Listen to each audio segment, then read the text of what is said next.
U-part 4 ke lo. Mhlambe inyanga kwase kweyesi-3 ngihleli la kule ndawo and I keep calling home, I keep calling omakhelwane bami baloke bayangi-update ukuthi hhayi nje sisenenkinga efanayo uma ogesi and kuvele kuqhume le transformer, kulunge le transformer, kuqhume le transformer. So nje siphila leyo mpilo, namhlanje ukhona ugesi kusasa akukho. Ngabona ukuthi hhayi kusho ukuthi-ke mina angivele ngihlise umoya ngiqhubeke ngihlale la ngoba at least ngiyakhona ukusebenza ngingaphazamiseki. Hhayi-ke sengihleli-ke guys-ke la nguMadam-ke. NguMadam kodwa nguMadam oyi-blesser at the same time. Imina othenga igrosa, at least ugesi babengawukhokheli ugesi wakhona nje wawuyinto erojiwe nje yayihleze i-available 24/7. Wawungahambi, wawungapheli. Into ewakuvela ukuthi nje mengabe kuthiwa ugesi uwile omakhelwane bavele bahlangane ngamakhanda fast. Kukhishwa ama-20 rand, kukhishwa ama-20 rand, kuvele kubizwe khona umfana osendaweni okwaziyo ukunwabela esigubhini sikagesi angene kwi-transformer athi 1 2 ayiqwaqwazise ivele ilunge kuphinde kukhanye. So ugesi wabo nje wawungenayo inkinga njengalo wami. So ngihleli-ke la nguMadam, nguma, ngudali, ngiyona yonke into ongayicabanga and ngudali nakamnandi-ke phela manje ngoba phela kusho ukuthi at the end of the day now I have to come up with a plan ukuthi lo muntu wami akwazi ukukhokhela ley'kweletu zakhe ukuze aphile abe umuntu naye empilweni. Ngimnika amaplani manje, ngimnika amathiphu and amathiphu a-involve mina ngoba kusho ukuthi mina I have to focus ekutheni ngenza sure ukuthi la endlini kuyadliwa. Ngithenga igrosa abantu abana-stress sokuthi kudliwani ngoba ngenzela ukuthi at least akwazi ukuphusha lezi zikweletu zakhe. Ngiyamtshela ukuthi yekela ukuthatha ama-advance. Uma uthathile i-advance, ithathe i-advance uyihambe yokhokha iy'kweletu zakho ziphele. And it worked, the plan worked because I remember ukuthi by the time I left wayesewaqedile ama-loans wakhe omashonisa abawu-2 ayemise kabi sekwaziwa washaya waqeda. Uyabona-ke mengabe kuthiwa ibhadi liyakwazi kubokwalo kwakusuke kushiwo into eyifana nale engangibhekene nayo-ke mina. Kusho ukuthi vele okokuqala nje I lowered my standards to accommodate ngithi ngifuna i-happiness, mhlampe something better will happen. Kanti angibuzanga elangeni, inkukhu-ke yona angisayibali nokuyibala. Umuntu wakhona kwawukuthi mengabe ngoba wayesebenzela elokishini, wayesebenzela i-courier company, so a driver around-ke a-deliver and yena vele i-area yakhe in charge of ukuyisebenzela kwakuyili lokishi ngoba waselokishini, so elijwayele elazi. So nabelungu laba base-courier company bemthemba ngokuthi wenza kahle umsebenzi elokishini. So mina ngangihleze ngibona umuntu njalo nge-lunch, futhi kwakungabi nayo i-lunch nje, wayeshaya ama-deliveries wakhe washaya. Ngisho nango-12:30 uzombona engena. 12:30 uzombona engena umuntu azohlala endlini. Ngithi phela sekunoMadam la endlini oyimina, ngibuye ngithi ngisebenza ngapha, ngibe ngigwaqazisa ngapha, ngipheka into e-fast azofika ayidle nge-lunch. 12:30 umuntu ngimbone engena ezohlala phansi a-relax, a-chat nami, axoxe, adle, ahlale umuntu kuze kushaye 4. At some point ngangiye ngibuze ngithi mina manje wena uvele uhambe ushaya ama-deliveries. Athi hhayi kuye ngokuthi ama-deliveries wami phela asuke mangakanani. Uma ngabe ngisuke nginama-deliveries awu-10 ilokishi ngiliphethe ngiyalazi mos, and emini elokishini ku-quiet akuna-traffic. So ngithi 1 ngithi 2 ngithi 1 ngithi 2 ngiphume ngiqede ngibuye. Uma ngibuye ngazozihlayela la endlini ngi-right mos, ngi-sorted, ngiqedile ukusebenza and then ngoze ngiphume ngoba sengiphindisela imoto yomlungu ngo-3:30. Wayephuma kanjalo vele, wayephuma ngo-3:30 ngoba esephindisela imoto yabelungu ukuthi useyonokha off.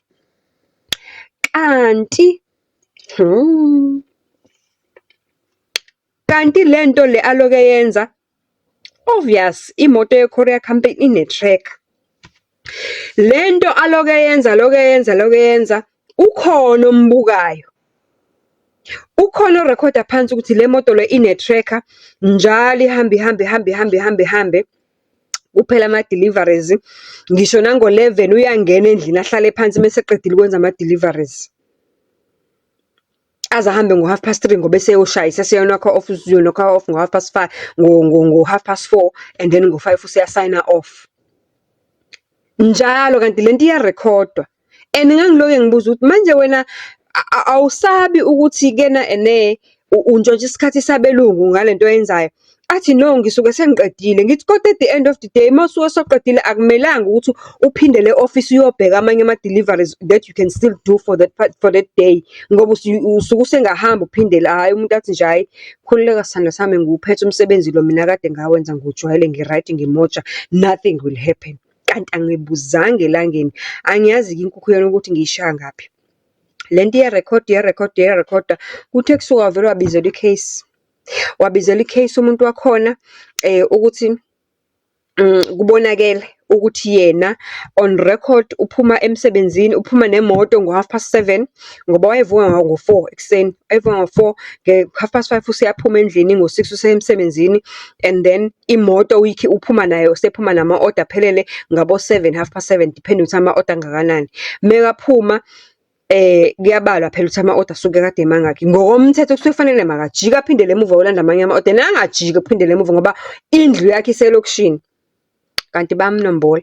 Uthe sokwayebizelwa i-case kwathiwa ndoda, wena wenza ama-deliveries kahle kahle in all essence wena usebenza 4 hours, 4 to 5 hours a day. After that uyahamba uyohlala kwakho.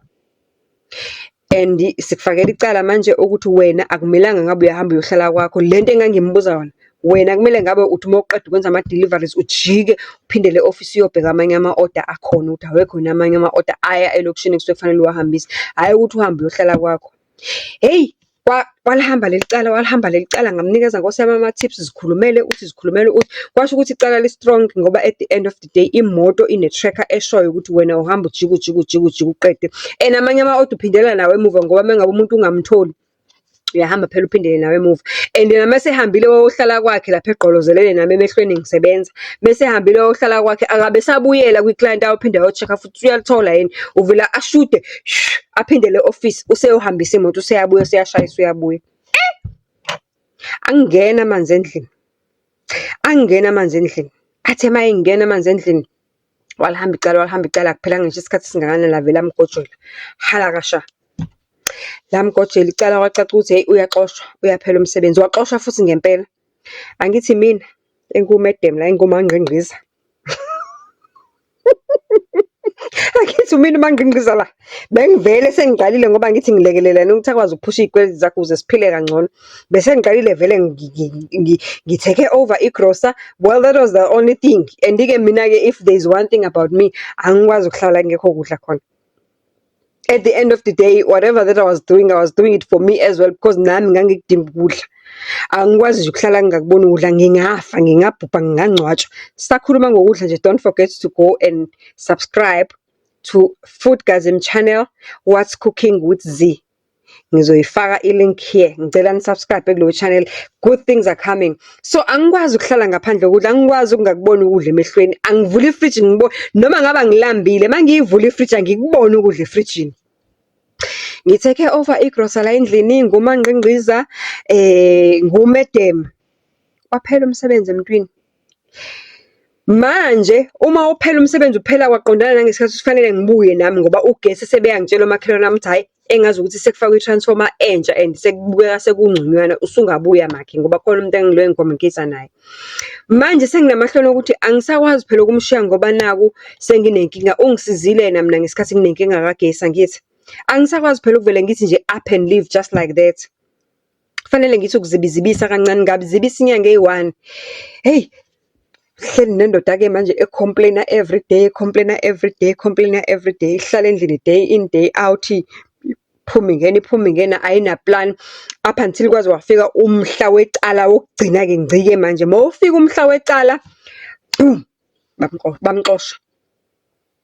bamxosha ke emveni kwaloko ke mise bengixoshile ngathi ke ndoda ke ngiyahamba ke mina ngibuyele KZN, hayi ngoba ngikushiya ngoba usenkingeni, but ngihamba ngoba sekuthiwe seku right into e-transform isilungisiwe, so ugesi usufunctiona normal. Bangichazile lo makhelwane ukuthi hayi la kamasipala futhi bangifonela ukuthi no line wethu lo bokade unenkinga so right.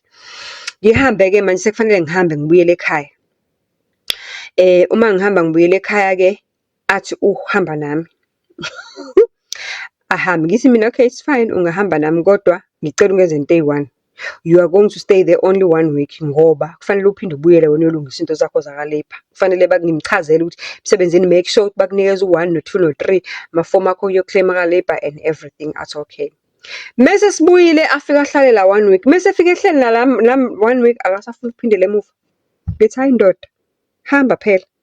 Ukuhlala kwakho la ngeke kuzokusiza ngalutho. You need to go back and claim.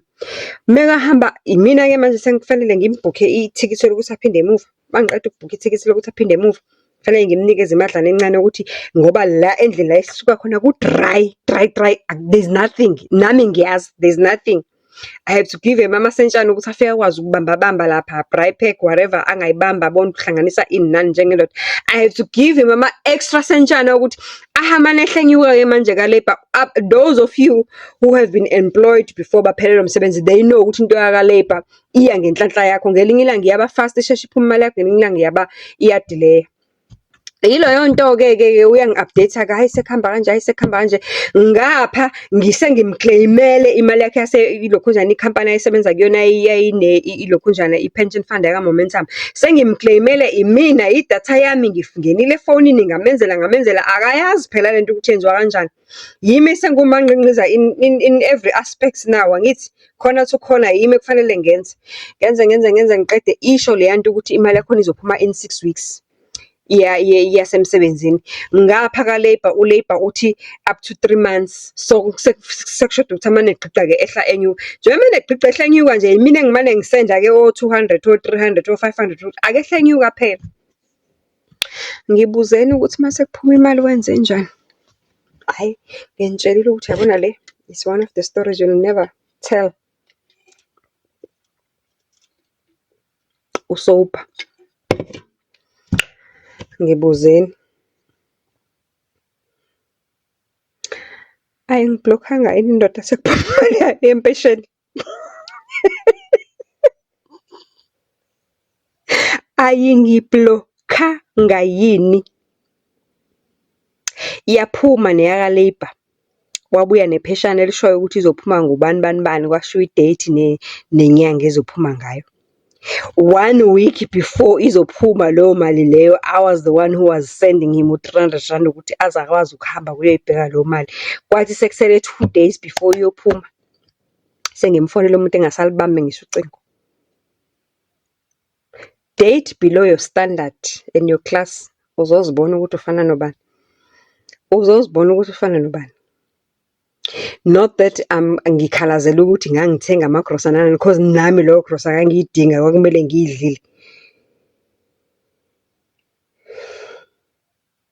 But can you imagine? Lapho umuntu unanethikithi wadrive imoto yami, waqoqa amathikithi emgwaqweni sibuya eGoli size KZN, egijima nginqanda ngithi hayibo angikwazi ujayephi, awuhlisa ispeed. Wonke lawo amathikithi ngathi mzokwane waphuma lezi zimali zakho uyawakhokhela wena. Wawakhokhela yini? Wawakhokhela yini? Ngicela ungibuze. Ungiphala ulimi. Nali, wawakhokhela yini? Did I ever saw a cent from a-pension fund? From imali yaka-labour? Lalela-ke Sigcebhe, the funniest part of them all. A couple of months ago, ebekabhize ngi-DM ku-TikTok angazi ukuthi ubeke ini yakhe ungijwayelele pho ngaze lapha ngubani wakabani kuyena. Ngabone sengi-DM nje. Ngathi hayibo, naku ngilingwa iphadi lamini. Akena uNtaba akayikhonjwa lo wabaleka esenemali esezibona ukuthi use-right akasangidinga use-right empilweni wabaleka. Akena uNtaba akayikhonjwa lo that was picking him up, helping him ukuthi akwazi ukubhadala amatyala akhe wonke ukuze aphile impilo edecent njengabantu bonke, njengabasebenzi bonke. Akena uNtaba akayikhonjwa lo mina engangimsiza ngimondla ngesikhathi engasenamsebenzi, exoshelwe ukupecuka kwakhe kokuhamba yokhamisa endlini the whole afternoon after he's done with the deliveries. Lalelani guys, yabona, lesson number 1. Abona labathi life begins at 40. Never ever be fooled. 40 is just another number, it's just another year that you have to appreciate and thank God ukuthi praise God I've reached the age 40, because abaningi bethu in our generation they don't even reach 40. Okwesibili, You rather yazini ikuku yakho kungamane kuthiwa ungamane ufe idliwe iy'ntuthane ngaphansi komhlabathi than lower your standard for a man. They don't do the same for you. For a man ezothi mese-right vele ibona ukuthi bekuyisilima sami lo bekuyilathi lami ukuthi ngithi 1 2 1 2 ngifikele la iphelile manje le mali yakhe useyangikhumbula. Ukhumbula ba? Ukhumbula ba? So ukwazi nokungidikema sokhumbula nokuthi kambe ngine TikTok account that you can actually DM me on. Lalela, follow me on the TikTok account when. Follow me on the TikTok account. Uphume ezilimeni ezingazazi zifuna empilweni and never ever ngiyaphinda lower your standard for anyone. Just go for somebody who ticks your boxes, if not all of them.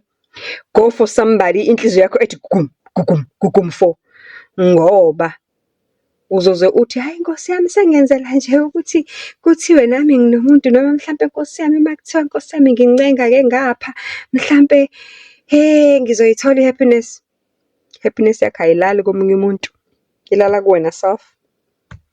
It doesn't lie on somebody else's hands. Happiness yakho ikuwena qobo lakho.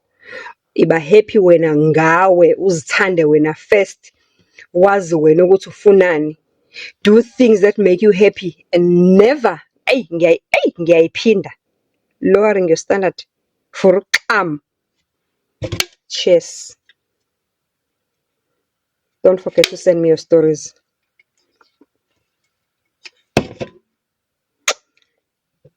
Nginithanda my life graduates ka lerato la le love.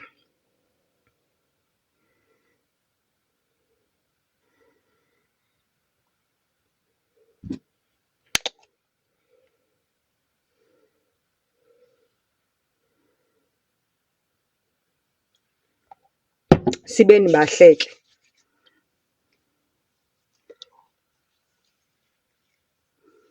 Sibeni bahle. Niyayazi ke le ngigcobayo ngithi itholakala lapha ka Fruit and Veg. It's under 100 rand. Yes guys, I'm sorry I never make angijwayele ukuyiqaphela iprice yalento kodwa I know ukuthi it's less than 100 rand. And right now I'm using a lemon flavor oil. Le. It's a coconut face oil. Sorry, it's a castor oil. It's a castor oil but yobuso. It's a castor oil face oil.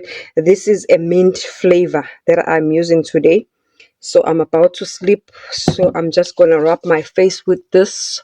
I'm gonna massage my face with this before I sleep. This is how you massage your face. They call this a face yoga.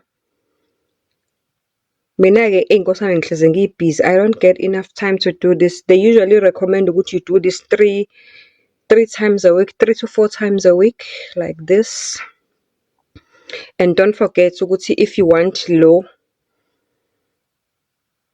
collagen mask iyatholakala Shein, and I'm gonna drop down below i-Shein code yami ukuze nawe uzitholele i-discount up to 50% mongabe usebenzisa i-code yami u-order izinto zakho.